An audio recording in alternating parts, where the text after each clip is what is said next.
Hey guys, so what's up? In this tutorial we're going to show you how you can create a transcript of your video clips you create and record on Loom, like for example of your Loom meetings and recordings. So let us get started.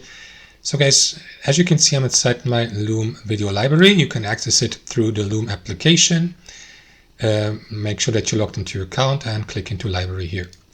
Next, you will need to access the video editor by clicking into the given video clip here. And inside the video editor, what you want to do is switch from the edit tab to the transcript tab here. Now, as you can see, that video clip it's a screen recording for demonstration purposes, but you can do that also with meetings or any Loom recordings you store in your library.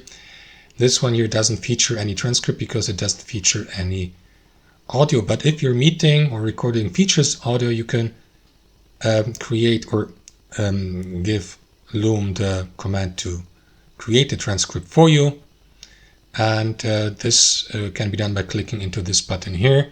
Then wait for a brief moment depending on the video length. This one is here 20 seconds long, but if you're doing this for longer videos, you will see the transcript later listed here, guys. And that's how it works. Thanks for watching and have a wonderful day.